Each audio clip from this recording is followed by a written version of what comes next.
How did one funny dinner joke turn into a woman handing me papers in my office lobby while people watched? Why did my husband look so calm when I started shaking, like he had already finished grieving me? And what did he file that made the result start the same day? My name is Avis Marlowe, and I used to think I was the honest one in our marriage. I worked in an office and kept our life running. Bills, school forms, grocery lists, birthdays. I did the boring parts, and I told myself that made me the adult. Ethan was my husband. He was kind in a quiet way, and that was part of the problem. He did not fight for space in a room. He did not try to win people. He just did what he said he would do. For a long time I liked that, because it made my life calm. Then his calm started to feel like a wall. I still think that is true, even now. That week started like any other week. The kitchen smelled like coffee and toast, and the kids were half awake. Noah asked for cereal. Lily wanted the pink cup. Ethan moved around the kitchen with soft steps, like he did not want to break the morning. He looked tired, but his eyes had that bright look he got when he felt proud. He put a notebook on the table next to my phone. He said he had been working on something and wanted to show me. I already knew what it was, because he had been talking about it for months. He wanted to start a small business. He wanted to clean cars. Not just random people, but small fleets too. He said he could do it on weekends at first. He said he could keep his job and build slowly. He asked if I could look at his numbers. I said I was busy and had meetings all day. He asked if I believed in him. I told him I believed in stable paychecks and keeping the lights on. I said it like a joke, but I watched his face when I said it. He tried again. He said he did not want to stay in one place forever. He said he wanted something that was his. He said he was tired of being just a guy who works. He asked what was wrong with dreaming. I told him nothing was wrong with dreaming. I told him it was wrong to pretend a dream was a plan. I said he was being emotional, and I was being practical. I made my voice calm, like a teacher. That is how I talked when I wanted to win. Ethan did not raise his voice. He asked why I sounded like I was talking to a child. I said he was acting like one. I said he needed thicker skin if he wanted to be a business owner. I said he should thank me for being honest. Later, when the kids were at school, Ethan went into the garage. He had started turning it into his workspace. He did not call it that, but I could see it. There were bins with labels, towels stacked like a store, bottles lined up, and a small vacuum. He had a list taped to the wall. The list had steps and little check marks. It looked serious. It looked like he was already moving. That made something tight grow inside me. I told myself I did not fear his dream. I told myself I feared the risk. But the truth was messier. If Ethan became confident without me, then what did I control? If he became proud, then what did he need from me? I walked into the garage and leaned on the door frame. He looked up and smiled like he wanted me to join him. He asked if I could help him choose a name for the business. He said he wanted something simple, something that sounded clean. I laughed. I did not mean to, but I laughed anyway. I said it sounded like a teenager's project. I said he was trying to be an entrepreneur because he watched too many videos. I said he should focus on being a husband first. Ethan's smile faded, but he kept his hands busy. He asked why I always turned it into a joke. I told him it was better to hear it from me than from strangers. I said I was protecting him. I said he should stop making it personal. That night we had dinner with his parents. It was at a family restaurant with a long table and loud lights. His mother, Nadine, wore a soft sweater and asked about the kids. His father, Graham, sat straight and listened more than he spoke. They always treated Ethan like he was capable. That is what annoyed me. They acted like he could do anything, and they acted like I should clap. Ethan brought up the business plan again. He said he had priced supplies. He said he had one friend who might let him do a first job. He said he wanted to register the name later. He said it like he was telling good news. His mother smiled and said she was proud. His father nodded and asked about costs. Ethan started explaining. and his face lit up. People around us could see it. It was like he was becoming a different man in front of them. I felt heat rise in my chest. I did not want him to shine there. Not at that table. Not in front of his parents who already thought he was perfect. So I did what I always did. I made the room laugh. I leaned in and said he was starting a business the same way kids started lemonade stands. I said he would probably put a logo on the vacuum and call it a brand. I said it loudly enough for the table to hear. His father gave a short laugh, like he did not know what else to do. His mother's smile froze. Ethan looked at his plate. The laughter around us sounded too sharp and too long. I told myself it was fine. I told myself I was helping him. I told myself that if he could not handle a joke, he could not handle customers. Ethan asked me, quietly, why I did that. I told him I was just teasing, and he needed to relax. I said his parents liked humor. I said he was making it awkward by being sensitive. After dinner, in the parking lot, Ethan stopped near the car. He asked why I had to humiliate him in front of them. He did not say the word humiliate with anger. He said it like he was naming a fact. I said I did not humiliate him. I said he was embarrassing himself by talking about quitting his job. I said his dream was not a dream if it made his family worry. I said I was the one cleaning up the mess, like always. Ethan asked if I even liked him anymore. That question made me feel trapped. I said of course I liked him. I said I was tired. I said he was starting fights for no reason. I said he always did this when he did not get praise. On the drive home, he was quiet. At a red light, I glanced at his phone and saw a reminder on his calendar. It was labeled downtown 10:40 a.m. He turned the phone face down, slow and careful, like he knew I saw it. At home, I posted a vague story online about big dreams and small plans. My friend Mara reacted fast. She sent laughing emojis and said I was savage. That felt good. That felt like being supported. Ethan did not comment on it. He washed his mug, dried it, and put it on the other side of the counter, far from mine. He checked the kids' backpacks for the morning. He turned off the lights. He acted normal, and that made me nervous. When I went upstairs, I heard a soft click from the hallway. It sounded like a lock turning. I paused at the landing and listened again. The house was quiet, but I knew what I heard. Ethan was locking a drawer, and I could not remember him ever locking anything before. The next morning, I acted like nothing happened. I made lunches and signed the school form, like I was the stable one. Ethan moved around the kitchen and did not bring up dinner. He did not ask for an apology. That should have been a relief, but it felt like I was being ignored on purpose. When he drove the kids to school, I stood by the window and watched the car leave. I told myself he was sulking. I told myself he wanted me to chase him. I still believed that was his pattern, even though he was not doing it this time. At work, my day started fast. Phones, emails, calendar pings. I liked the noise.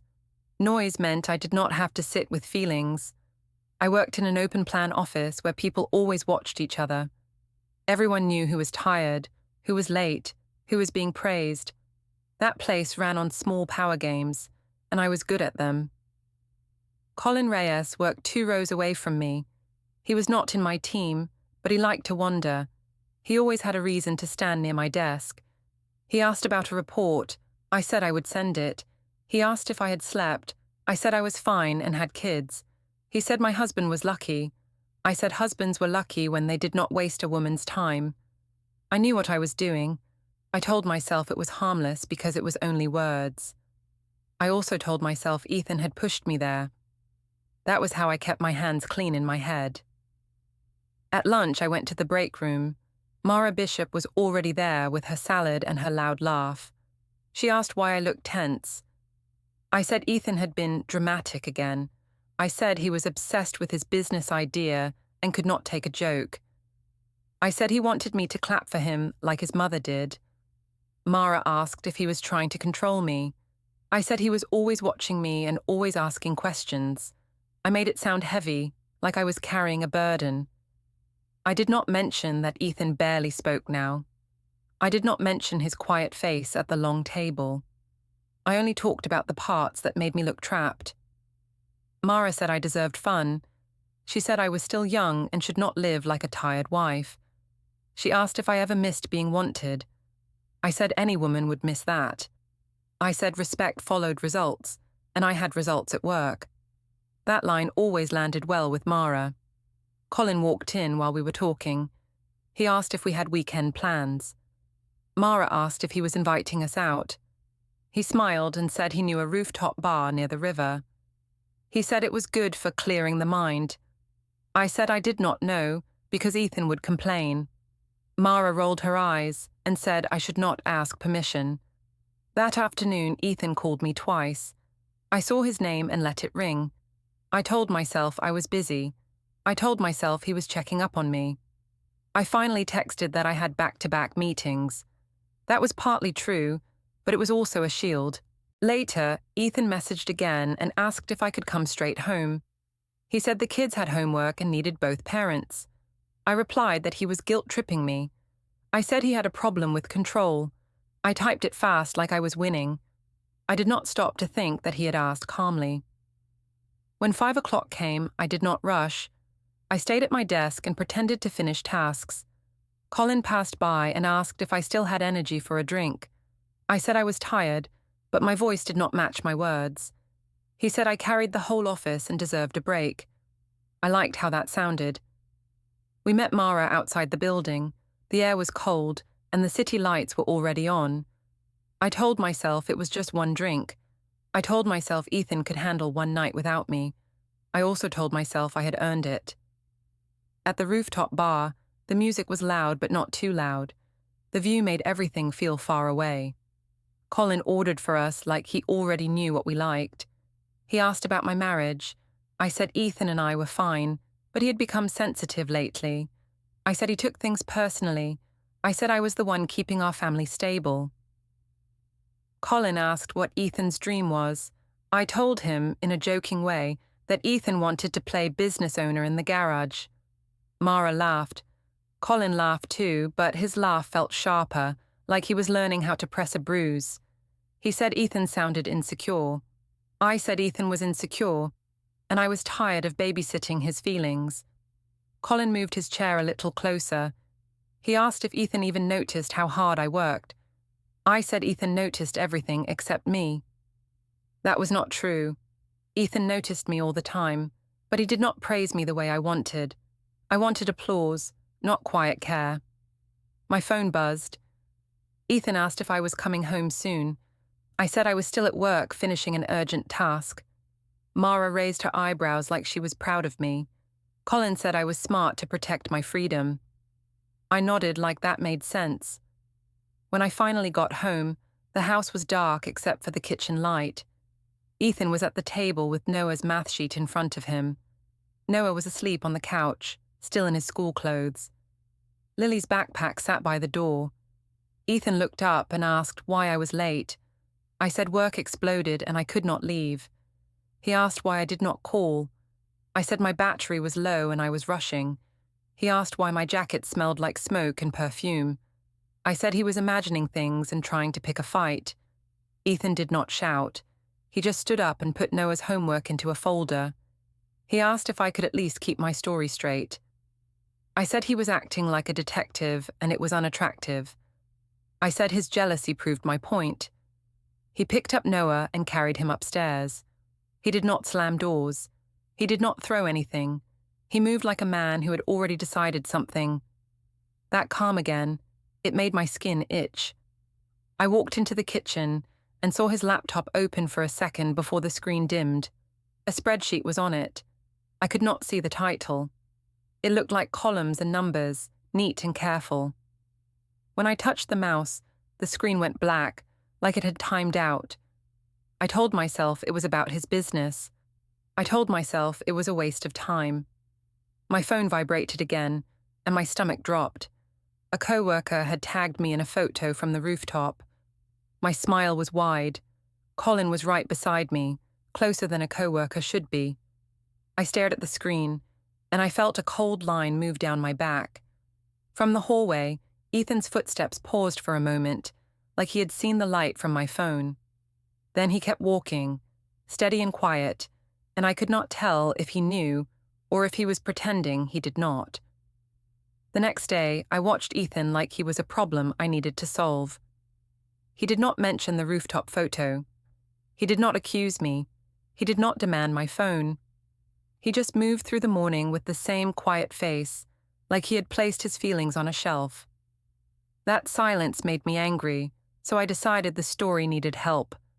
If Ethan would not play the villain, I would cast him anyway. I told myself it was fair because he had embarrassed me first with his garage business talk. In my head, I was still the one being forced into a corner. At the school pickup line, the cars sat close and the parents leaned out of windows to talk. It was the kind of place where rumors traveled faster than homework. I saw a mum I knew, a woman named Kendra, who always had her hair perfect. She asked how I was doing. I said I was tired. She asked if Ethan was helping. I said Ethan was in one of his phases again. I said he wanted to quit stable work to chase a fantasy. I said he got moody when I asked real questions. I said it like I was worried. I made my voice soft and serious, so it sounded like concern, not blame. Kendra asked if everything was okay at home. I said it was, but Ethan was sensitive and took jokes too hard. I said I had to walk on eggshells sometimes. That was not true, but it sounded good. People believe a woman who looks calm. When Noah and Lily came out, Ethan was there too. He had arrived in his car and parked further down, like he did not want attention. He lifted Lily into her seat and checked Noah's backpack without looking at me. He asked Noah about school and waited for the answer. He looked like a father doing normal things. That made my story feel weaker, so I pushed harder. On the drive to the park, I told Ethan he should stop acting cold. He asked what I meant. I said he had been punishing me since the dinner. He said he was not punishing me. He said he did not want to argue in front of the kids. At the playground, I stood near the swings and watched him. Ethan pushed Lily gently and listened when Noah talked about a class project. He did not look like a man who was falling apart. He looked stable, and that irritated me. I tried to poke him with words. I told him he seemed so calm for someone who wanted to gamble the family money on a business dream. He asked me to lower my voice. I said I was just talking. He asked why I kept calling it a gamble when he had not quit his job. I said because it was still selfish. I said he cared more about his pride than his family. Ethan asked if I realized how mean I sounded. I said I sounded honest. I said he wanted praise without earning it. I said he wanted me to be his cheerleader, but I was not built for fake support. He did not snap. He did not insult me back. He just stopped pushing the swing for a moment and looked at the ground. Then he started again, like he was choosing the kids over me. That choice felt like rejection. That afternoon, Mara invited us to a backyard gathering. She called it a casual get-together, but I knew she liked crowds. She liked moments where people laughed and took pictures. She liked being the center, and she liked making me look bold beside her. Ethan said he did not feel like going. I told him he needed to stop hiding. I said people already thought he was strange because he never joined anything. He asked why I cared so much about what people thought. I said because reputation mattered, and he was dragging mine down. At Mara's house, the yard was full. There were string lights, folding chairs, loud music, and phones everywhere. Couples stood in groups and talked like they were on a stage. Someone handed Ethan a drink. He thanked them and held it without really drinking. Mara pulled me aside and asked if the rooftop photo caused trouble. I said no, because Ethan never noticed anything. I said that like it was a win. Mara laughed and said men like Ethan only woke up when it was too late. Colin was there too. I told myself that was a coincidence, but it did not feel like one. He walked over like he belonged next to me. He asked how I was holding up. I said I was fine. He asked if Ethan was still sulking. I said Ethan was always sulking when he did not get his way. Colin looked at Ethan across the yard and smiled in a way I did not like. It was not friendly. It was like he was testing a fence. A group started talking about side hustles and business ideas. Someone asked Ethan about his plan, because Ethan had mentioned it once in passing at an earlier event. Ethan's face changed a little, like a light turned on. He started explaining simple things. He said he wanted to start on weekends. He said he would save first and buy supplies slowly. He said he had already done 2 small jobs for friends. People nodded. Someone said it sounded smart. Someone asked what he would call it. Ethan glanced at me, almost like he still hoped I would join him. That look made me feel trapped again, like he was asking me to approve his identity. I did not want to give him that.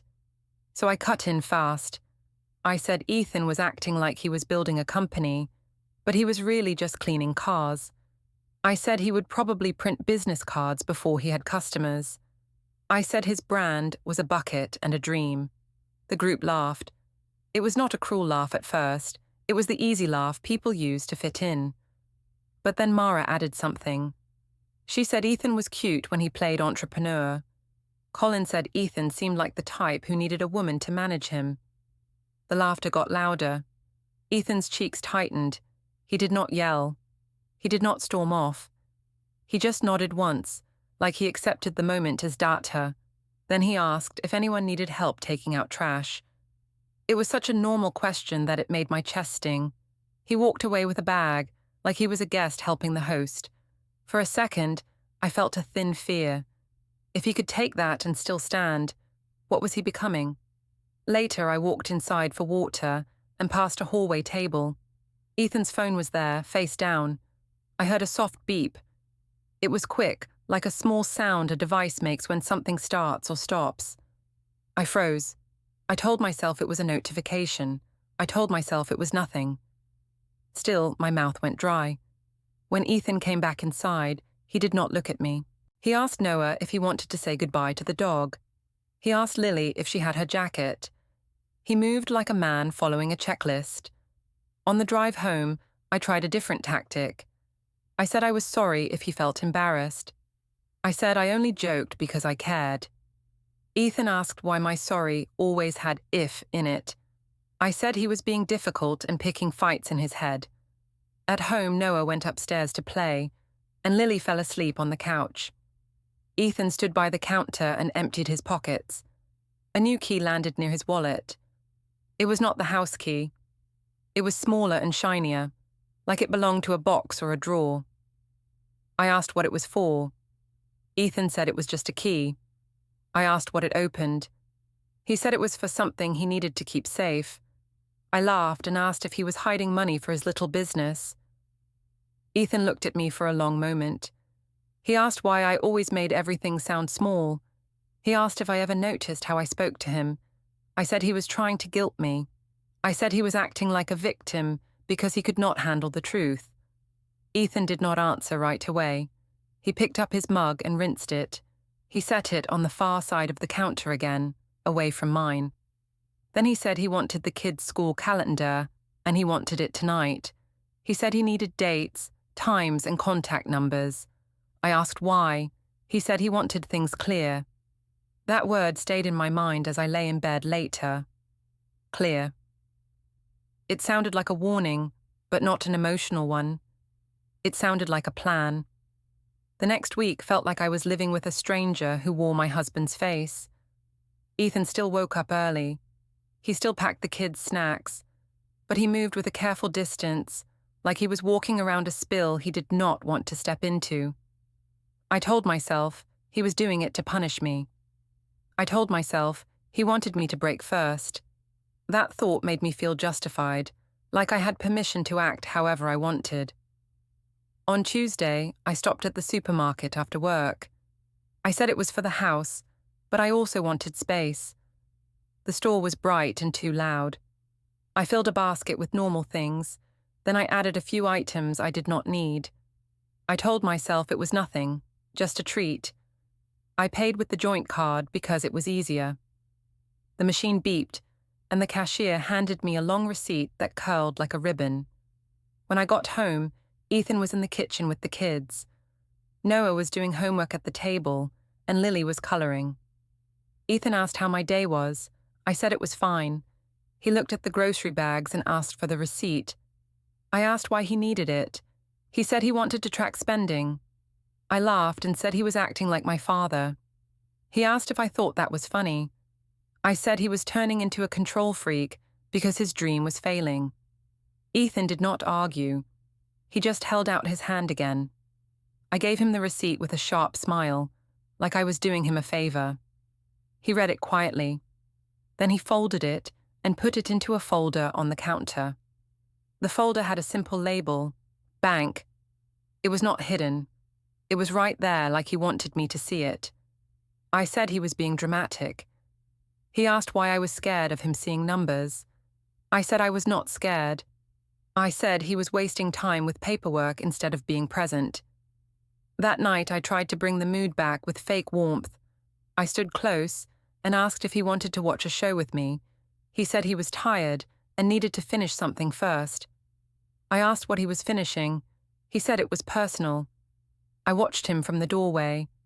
He was at the table with a laptop, and a faint smell like toner hung in the air. The printer near the hallway made a short noise, and a page came out. When I walked closer, it was blank. Ethan picked it up, looked at it, and put it into the recycle bin like it was nothing. I asked if he was printing business flyers. He said no. He asked me to let him work. I said he never asked me to let him do anything before. He stayed calm and said he was asking now. The next day, Mara texted me that I was being too soft. She said I should remind Ethan who had the real power in the marriage.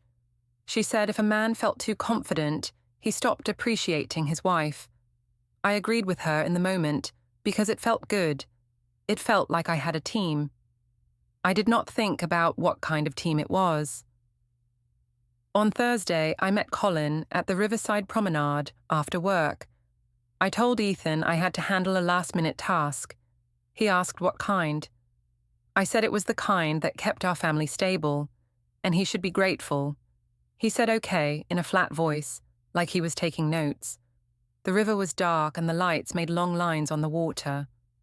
Colin walked beside me and asked if I was okay. I said Ethan was being cold and distant. Colin said Ethan was probably trying to scare me. I said Ethan could not scare me. I said I was the one who did everything. Colin asked if Ethan ever made me feel wanted.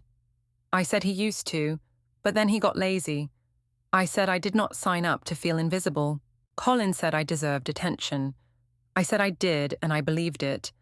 I kept telling myself it was not cheating in the ugly way people imagine. I told myself it was just talking. Then it was just comfort. Then it was just one more step. Each time I moved the line, I acted like I had always been there. When I came home, the kids were already asleep. Ethan was in the living room, sitting in a chair with his phone in his hand. He asked if I had fun at work. I said yes, because the task was done. He asked what the task was. I said it was none of his business. Ethan nodded once. He asked if we could talk about schedules for the kids. I said he was changing the topic because he could not handle real emotions. He said he was handling them, but he also needed logistics. I said only divorced people talked like that. Ethan did not react to that bait. He asked what time I wanted to do school drop-off next week. I said he was planning, like I might not be there. He said he was planning because kids needed routine. The next morning, I walked downstairs and heard a low hum. It came from the office corner near the stairs. Ethan was using the shredder. He had a small stack of papers. He fed them in slowly, not in a rush. I asked what he was shredding. He said it was old mail. I said he was lying. He asked why I always assumed the worst. I said because he was acting suspicious. He said he was acting careful, and there was a difference. I told myself he was trying to make me feel guilty. I told myself he was building a case against me for no reason. Then I thought about the rooftop photo, and the receipts, and the late nights, and my stomach tightened. Later that day, in the stairwell landing, I noticed something else. A small USB drive was taped under a folder on the shelf. The folder was labeled Taxes. I did not touch it. I just stared, like it could bite me. Ethan walked past and saw where my eyes were. He did not grab it. He did not hide it. He just kept walking, like he was not afraid of what he was doing. That evening, Noah came into the kitchen while I was pouring water. He asked why Dad's mug was always on the other side of the counter now.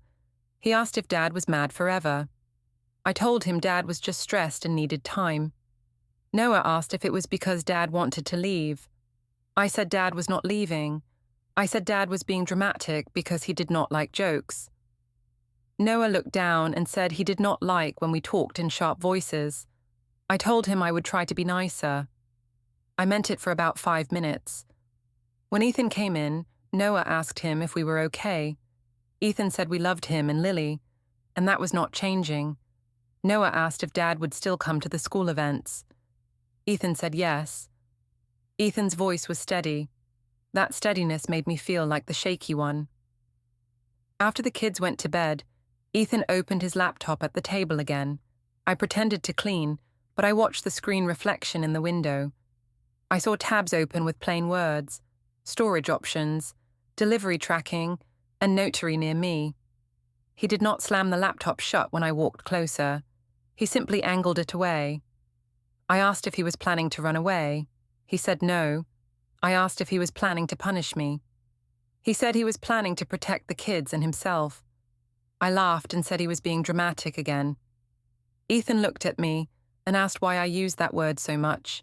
He asked if it helped me feel right. I said he was twisting my words, like a lawyer. He said he was not twisting anything. He said he was just listening. Then his phone made a soft beep, the same kind of beep I had heard before. He turned it face down. He did not explain. He did not need to. The house felt suddenly smaller, like the walls were learning our secrets. The weekend after the shredder night, Ethan said we should visit his parents for dinner. He said it like it was a normal plan, but his voice had a flat edge. I agreed because I wanted to prove I could still walk into their house and be the favorite. I also wanted Ethan to see me doing effort, so he would stop acting like a quiet judge. On the drive there, the kids talked about cartoons and snacks. Ethan kept both hands on the wheel. I watched his face from the side. He did not look angry. He looked finished. That scared me more than anger. At his parents' house, Nadine opened the door with a polite smile that did not reach her eyes. Graham gave a short nod and went back to the table. Their living room smelled like roast and lemon cleaner. It always felt neat, like emotions were not allowed to spill. Nadine asked about my job. I said work was busy and I carried a lot. Graham asked Ethan about his week. Ethan said it was fine. Nadine asked Ethan about his business plan, like she had not heard the jokes at the restaurant. Ethan answered in simple words. He said he was still planning and still saving. He said he was doing it step by step. I waited for someone to laugh. Nobody laughed. Nadine looked at Ethan like she was proud. Graham asked a practical question about insurance. Ethan answered calmly. I felt myself slipping out of the center of the room, so I tried a softer approach. I said I was sorry if my joke before came off wrong. I said I only wanted to protect Ethan from disappointment. I made my voice gentle, like a caring wife. Nadine watched me carefully. Graham asked what I meant by protect. I said Ethan could be impulsive. I said he got sensitive when people did not clap. I said marriage was hard when one person lived in fantasies. I wanted them to agree with me. I wanted Ethan to feel small again. Instead, Nadine asked why I spoke about Ethan like he was a child. She said Ethan worked hard and had always been steady. She said a spouse should not cut their partner down in front of family. Her words were calm, but they hit like cold water. I looked at Ethan, waiting for him to defend me. He did not. He kept eating and offered Lily more potatoes. He asked Noah about school. He acted like he was not even in the conversation, and that made me feel alone in the room. After dinner, I followed Ethan into the kitchen while his parents played with the kids. I asked him why he did not help me. He asked what I wanted him to say. I said I wanted him to tell them I was right to worry. He asked if I heard myself. I said he was twisting things. I said he loved turning people against me. Ethan said he was not turning anyone. He said my own words did that. I laughed and said he was talking like a lawyer again. He did not react. He just rinsed a plate and set it in the rack. On the way home, I told him his mother was disrespectful to me. Ethan asked how she was disrespectful. I said she questioned me like I was a stranger. Ethan said she was asking normal questions.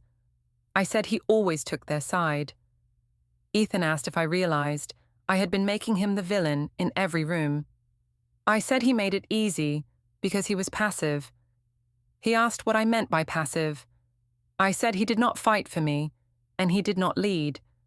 I said I had to push him because he was weak. Ethan's jaw tightened.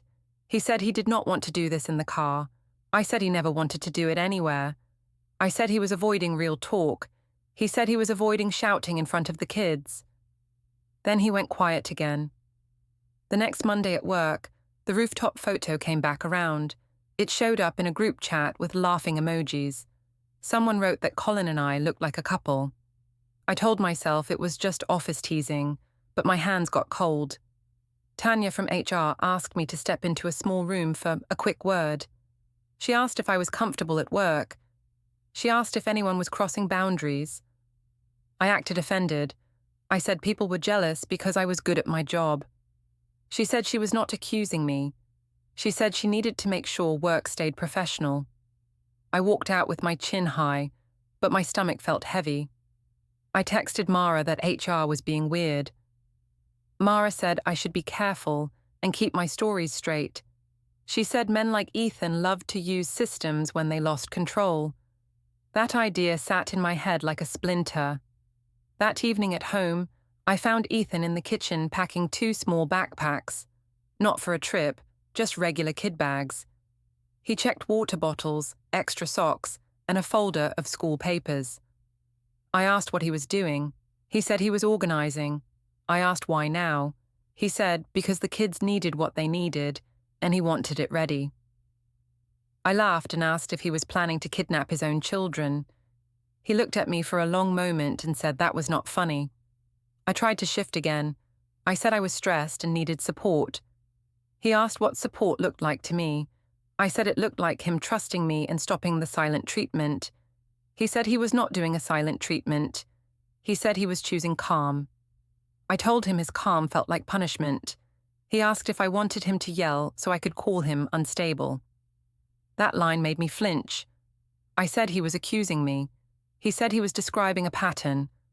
I followed him upstairs and asked if he was sleeping in the guest room again. He said yes. I asked if he was doing it to hurt me. He said no. He said he needed space because things were not safe emotionally. He said he would not fight with me in front of the kids anymore. I said he was acting like I was dangerous. He said my words had been dangerous for a while. I told him he was being dramatic. He asked why I loved that word so much. The next morning, I heard his phone alarm from the counter. It was a simple sound, not loud, but clear. I saw the label on the screen. Paper drop, 8:15 a.m. Ethan turned it off fast and put the phone in his pocket. I asked what paper drop meant. He said it was a reminder. I asked what it was for. He said it was personal. I asked if he was hiding money. He said he was tracking reality. I asked if he was planning to leave me. He said he was planning to stop being confused. That afternoon, I tried apology theater again. I told him I could support his business dream if he would act like a man and lead. He asked what that meant. I said it meant he should stop letting his parents judge me. He asked why my support always came with a demand. I said, because I was not a charity. Ethan asked if I even wanted the marriage, or if I wanted control. I said he always made me sound bad. He said I did that myself. In the evening, Noah asked why Dad did not sit with us at dinner anymore. I said Dad was busy. Ethan said he was still there and he loved them. Lily asked if we were mad. Ethan said grown-ups had problems, but kids were not the problem. After the kids went upstairs, I cornered Ethan in the kitchen. I asked him to promise he would not leave. I said we could start over. I said I was sorry for the jokes. I said I was only hard on him because I believed he could do more. Ethan listened without moving. Then he asked a question that made my throat tight. He asked if I had been faithful. I laughed too fast and said, of course. He asked why I laughed. I said he was being paranoid. I said he was looking for excuses to quit. Ethan nodded like he had expected that answer. He picked up the kids' backpacks from the chair and set them near the door. He checked the zipper on Noah's bag. He did it slowly, like a man following a plan. I asked what he was doing with the bags. He said he was making sure the morning went smoothly. I asked why he talked like that now. He looked at me and spoke in the calmest voice I had ever heard from him. He said he was done fighting my stories, and he was going to handle it properly. The next morning I went to work early, like I could outrun the feeling in my chest. I told myself Ethan was bluffing. I told myself he was too soft to do anything serious. I told myself I still controlled the story because I always had. In the office, I tried to smile like normal. I answered emails and made jokes. Colin walked by and asked if I was okay. I said I was fine and just tired. He asked if Ethan was still acting weird. I said Ethan loved drama when he did not get attention. I said it louder than I needed to, because I wanted the room to hear. Around mid-morning, Tanya from HR asked me to come downstairs to the lobby. She said it was about a visitor. I asked what visitor. She said she did not know and it was quick. The office tower lobby was bright and open, with people coming in and out. I saw a woman standing near the security desk with a folder in her hand. She looked calm, like she did this every day. My stomach dropped before she even spoke to me. She asked if I was Avis Marlowe. I said yes, and my voice sounded smaller than I wanted. She said she had legal documents to serve me. I said she had the wrong person. She said she had my name, my address, and my date of birth. Security watched. 2 co-workers stepped closer, like they were trying not to stare. I told Tanya this was harassment. Tanya said she could not interfere.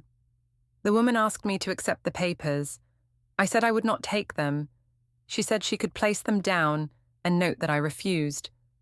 She put the folder on a small counter and said I had been served. I stood there with my hands frozen, like refusing could change reality. I opened the top page because I could not stop myself.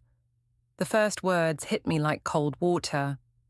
Divorce, temporary orders, parenting schedule, financial boundaries, a rule about communication that said we would talk only about the children for now, and only in a clear way. I tried to laugh. I told myself it was just a scare tactic. Then I saw the date and the time. Everything was already filed.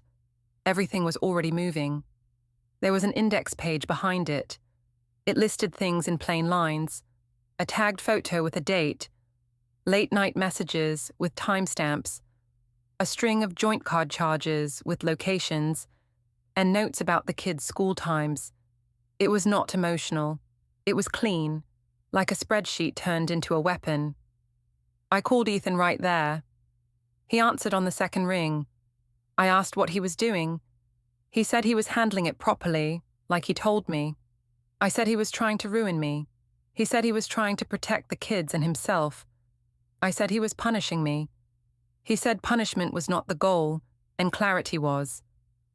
I drove to the courthouse because I felt like I had to. I told myself I could still talk my way out. In the public plaza, I saw Ethan with his parents. Nadine held Lily's hand. Graham stood close but said nothing. Ethan looked straight ahead, calm and legal, like a man who had stopped begging. Inside, a clerk spoke in a flat voice at a window. She confirmed the temporary orders took effect today. She explained the pickup time for the kids and the start of the schedule, like it was as normal as renewing a license. I opened my mouth to argue, but the words did not land. Ethan did not look at me. He turned, took the kids' backpacks from Nadine, and walked away while I was still holding the papers.